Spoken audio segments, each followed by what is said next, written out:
زه ډاکټر مهران یم او یو میډیکل او شوګر سپیشلیسټ ډاکټر یم. تاسو سره داسې کېږي کله کله چې سر باندې درد راځي، په یو طرف باندې درد وي، ښي طرف ته یا ګس طرف ته،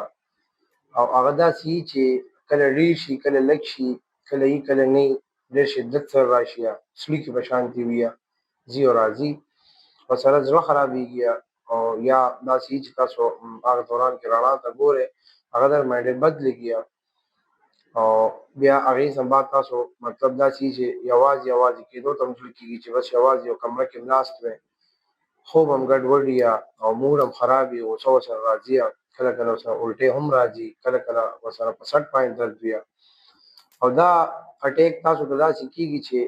داسې 3-4 ورځې پورې وي، یا بیا ټیک شي، یا 2-3 هفتې میاشته پورې نه وي، بیا راشي. دا چل تاسو ته کېږي نو زیات چانس دی چې دا تاسو ته مایګرین یا نیم سرې درد چې ورته مونږ کوم وایو دا هغه دی. مایګرین اصل کې د سر د پټو یو درد یو قسم دی چې څه داسې وجې خاص نشته، خو او بعضې وجوهات یې داسې دي چې هغې سره د دې د راتلو او د زیاتېدو چانسز زیات شي. مثلا د خوب کمې، ډېر زیات ذهني دباو، پریشاني وغیره، څه داسې خوراکونه،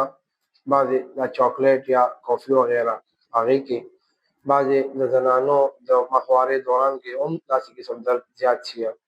دا یو څو عام وجوهات دي. د دې نه علاوه د دې نور هم وجوهات شته، بل د دې علاج د دې بچاو 100% ممکن دی.